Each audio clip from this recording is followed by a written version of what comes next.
Magandang umaga sa inyo.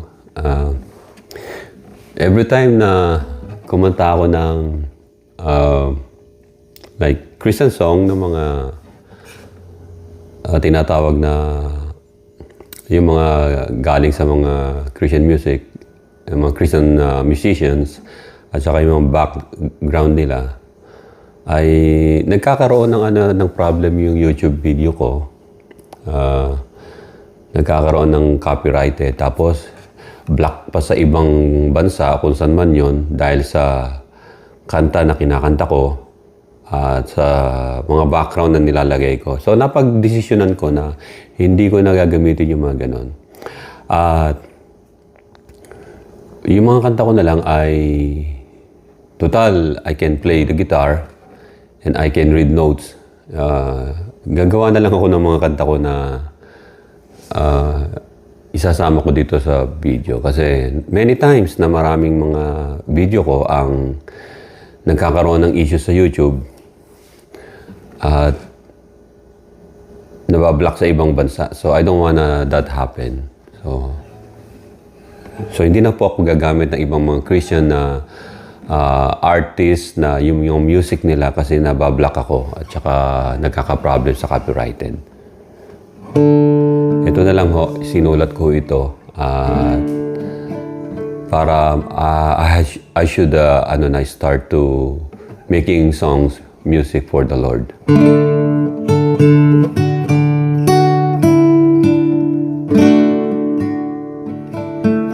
I am thirsty for your great love.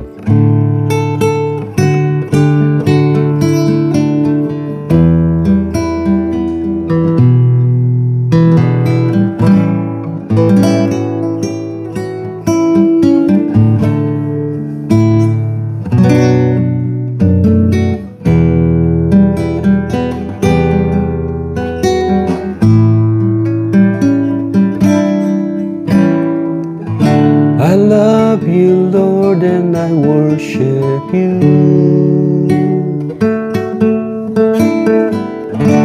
I lift my voice to honor you.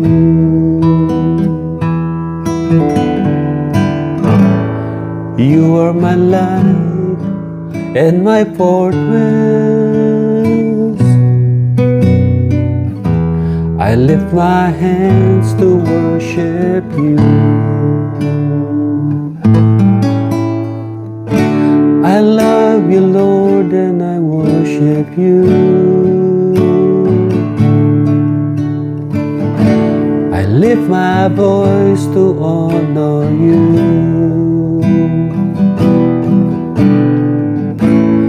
You are my light and my fortress.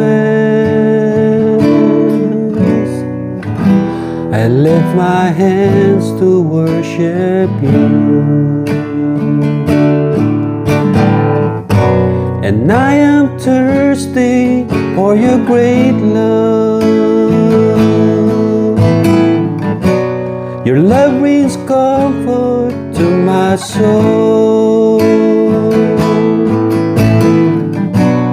I am amazed by your faithfulness.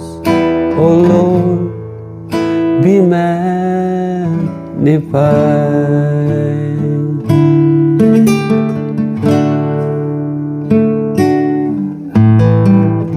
I love you, Lord, and I worship you. Yes, Lord, I worship you, Lord. I lift my voice to honor you.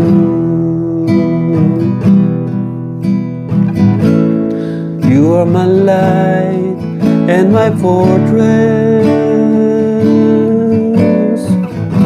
I lift my hands to worship you. And I am thirsty for your great love. Your love brings comfort to my soul. I am amazed by your faithfulness. Oh Lord, be magnified.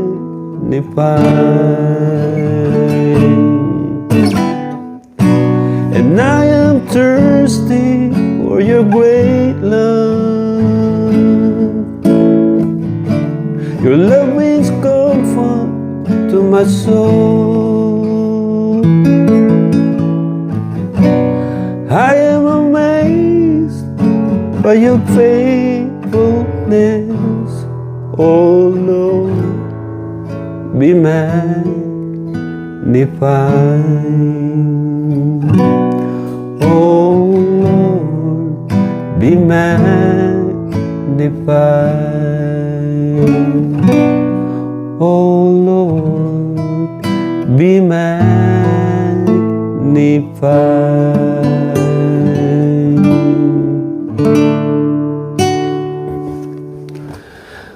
I'm thirsty for your great love. O Lord, be magnified. So Mark chapter 10 verse 46. Now they came to Jericho as he went out of Jericho with his disciples and a great multitude. Blind Bartimaeus, the son of Timaeus, sat by the road, begging, and when he heard that it was Jesus of Nazareth, he began to cry out and say, Jesus, Son of David, have mercy on me. Then many warned him to be quiet, but he cried out all the more, Son of David, have mercy on me. So Jesus stood still and commanded him to be called. Then they called him the blind man, saying to him, Be of good cheer, rise, he is calling you. And throwing aside his garment, he rose and came to Jesus. So Jesus answered and said to him, What do you want me to do for you? The blind man said to him, Rabboni, that I may receive my sight. Then Jesus said to him, Go your way, your faith has made you well. And immediately he received his sight and followed Jesus on the road.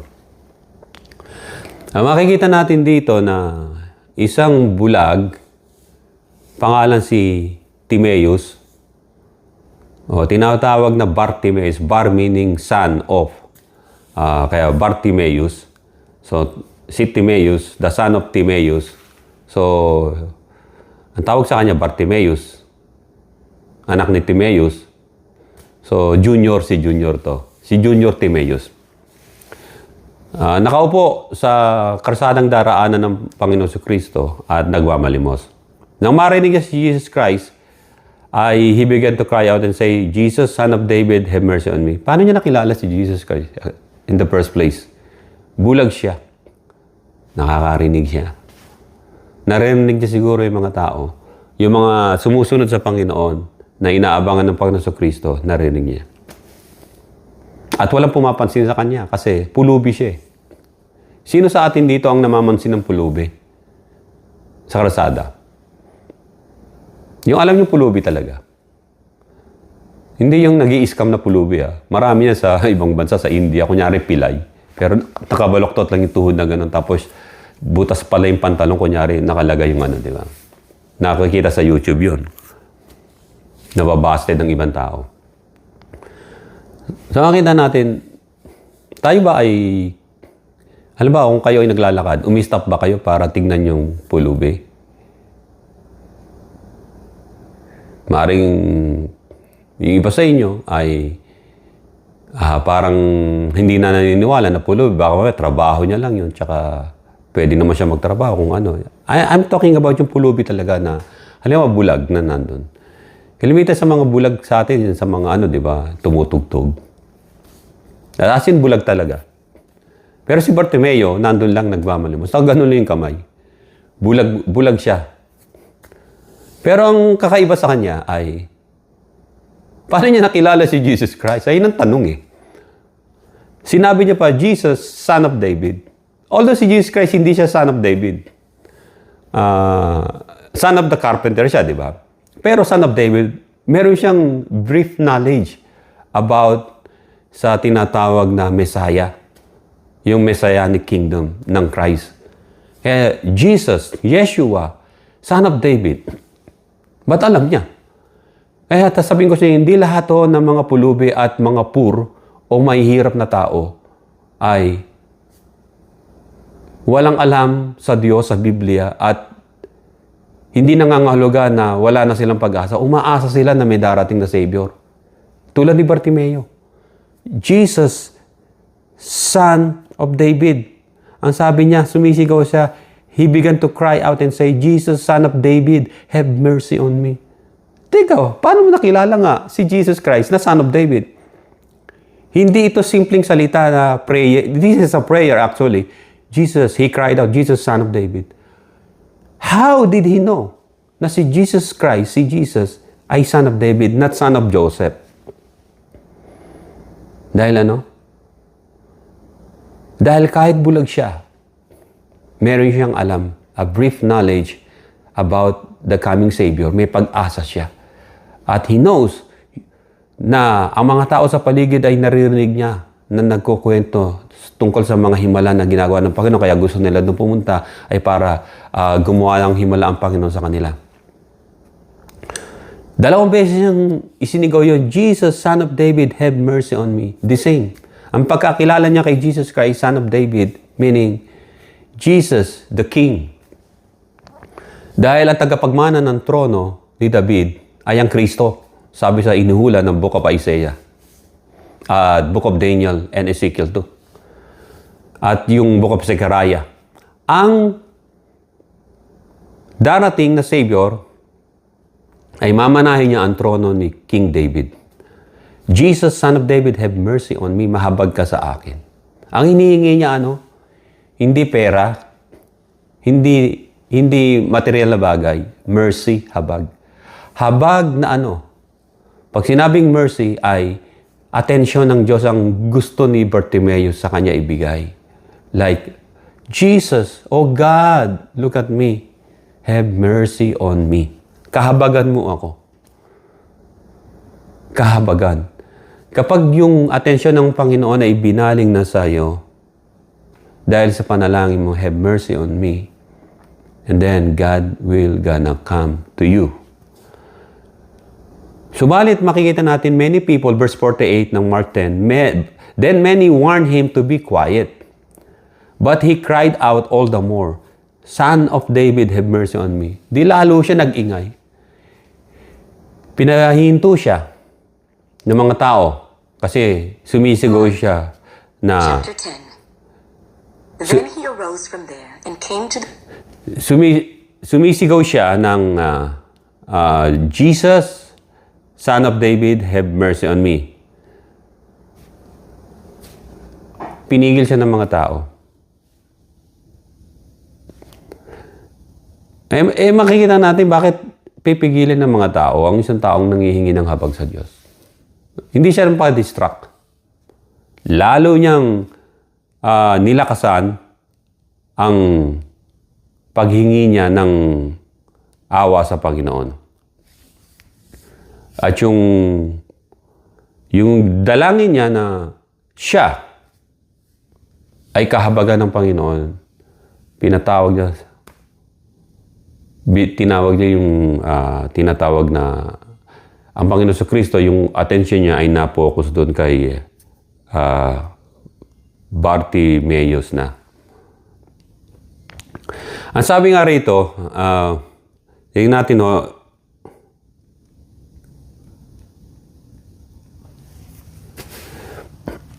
ang sabi ng Biblia, makikita natin na sumigaw siya ng Son of David, have mercy on me. That's a pleading, second time. So Jesus, verse 49, so Jesus stood still and commanded him to be called.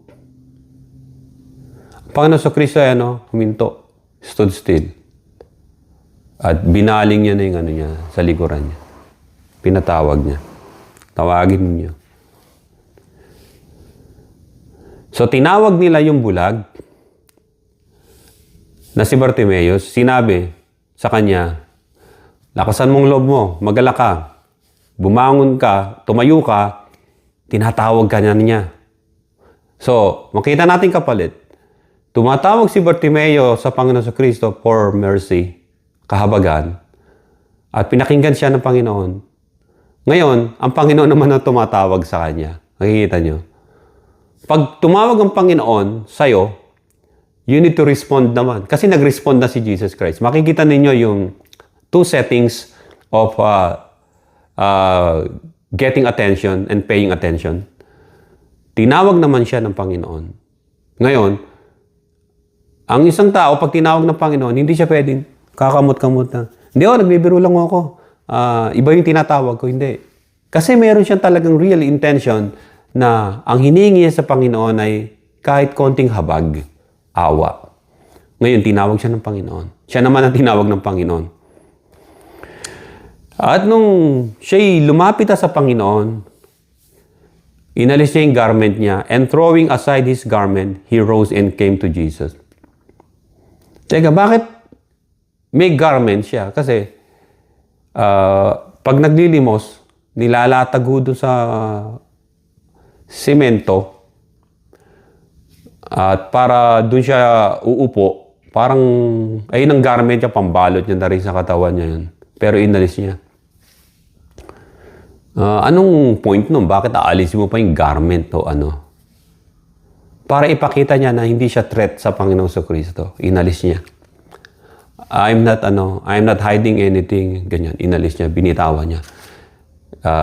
Yung suot niya, yung pinambabalot niya sa lamig, lahat, inalis niya. Meaning, na here I am, yung siya mismo, na wala siyang daladalang anuman, na maaring maging comfort zone niya. Gagawin niya ng comfort zone ng Panginoon kasi. Kaya inalis niya yung garment niya. And throwing aside his garment, verse 50, he rose and came to Jesus. Jesus answered and said to him, "What do you want me to do for you?" Ang unang prayer niya, "Have mercy on me." Si Bartimaeus, tinanong siya specific ng Panginoon, "What do you want me to do for you?" When Christ asking us, "What do you want me to do for you?" Straight to the point, kung yung gusto mo. The blind man said to him, "Rabboni." So, makikita ninyo yung acceleration ng kanyang pagtitiwala sa Panginoon. He believed that Jesus Christ, the Son of David, na tagapagmana ng trono. Ngayon sinabi niya, "Rabboni, teacher." How did he know na si Jesus Christ is teacher? In the first place, di ba? How did he know? Narinig niya siguro sa mga tao? O may nakapagsabi na sa kanya? Kahit bulag ang isang tao,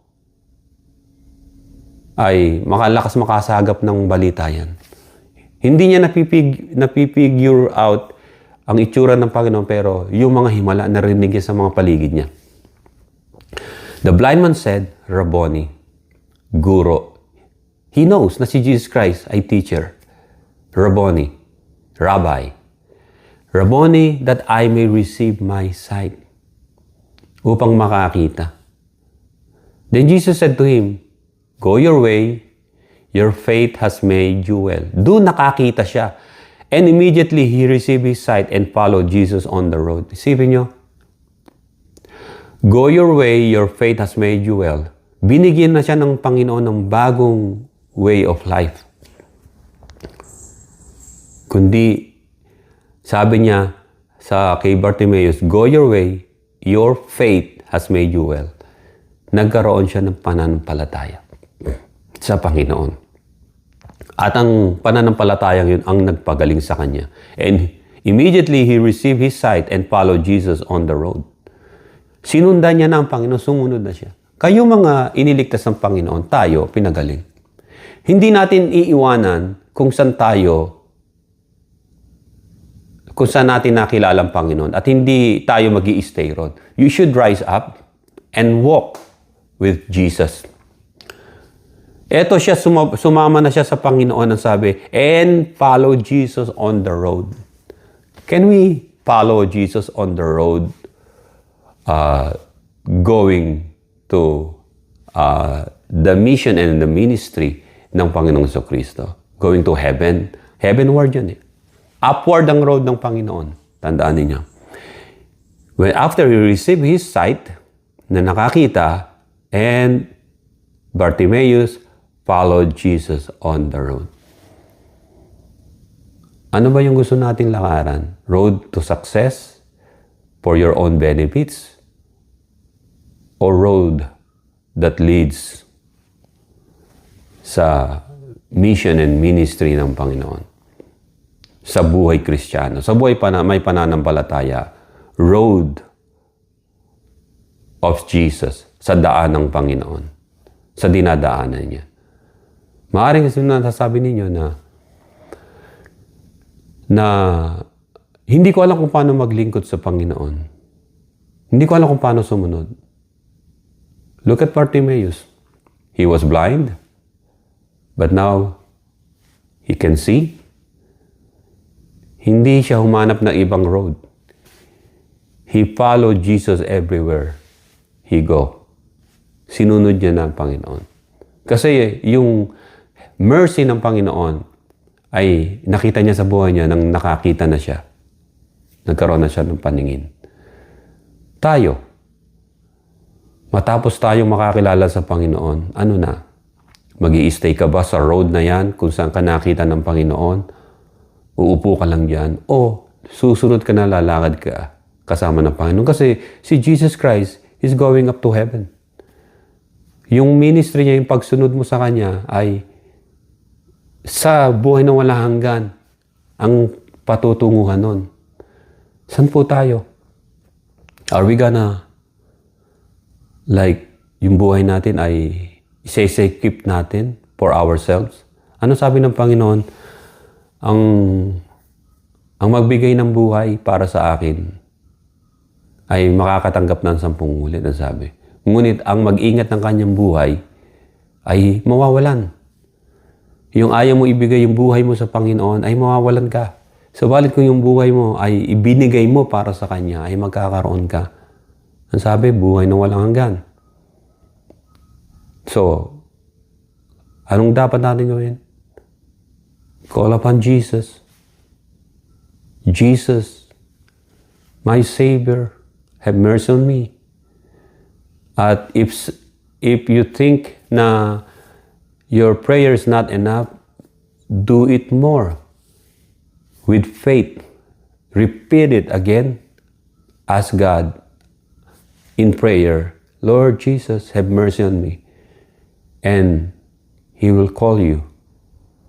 At sasabihin niya, anong gusto mong gawin ko sa'yo? And then right that moment, say yung wish mo sa Kanya. Upang, katulad ni Bartimaeus na nakakita, at ikaw, kapag ikaw ay nakakita na ng katotohanan, leave your old place, your old life, your old garments, and follow Jesus. Hinubad ni Bartimaeus yung kanyang old garments. Garments of what? Probably tainted with sin, lahat. Yung sa ating spiritual.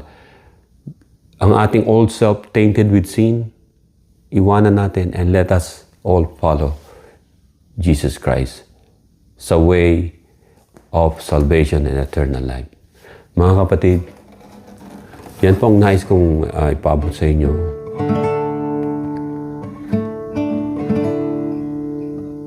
There is only one Savior. At siya ay patuloy na naghihintay sa mga dasal natin na tayo ay gabayan ng Panginoon.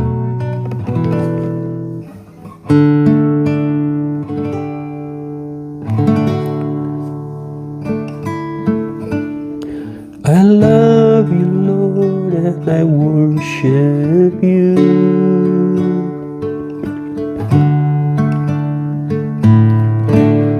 I lift my voice to honor you.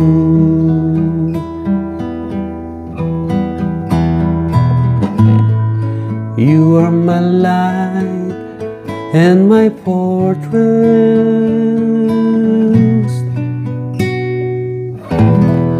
I lift my hands to worship you. Sabayan niyo ako rito. Let's sing again. I love you, Lord, and I worship you.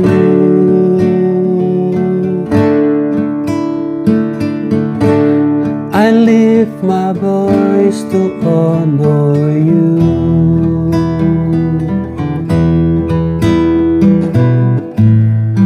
You are my light and my fortress. I lift my hands to worship you.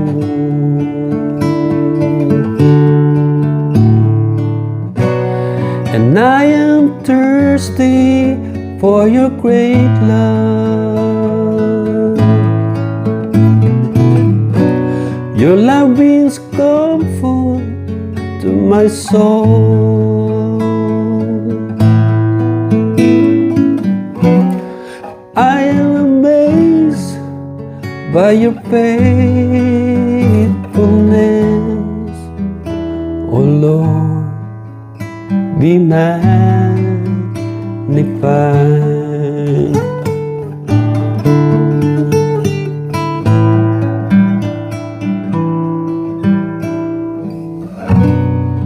I am amazed by your faithfulness,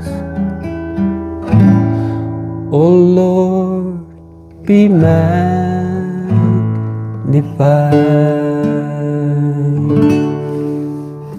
Maraming po salamat sa inyong mga pakikinig at pag-subscribe. At yung mga hindi pa po nakapag-subscribe, please subscribe. This is a non-monetized YouTube video contents ko.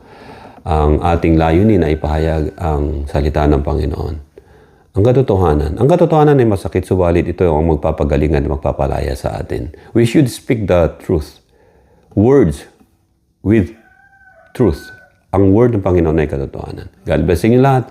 Muli, Brother Joe ito ng The Holy Spirit Touch Revival. To God be the glory in Jesus' name, and everybody say Amen and Amen.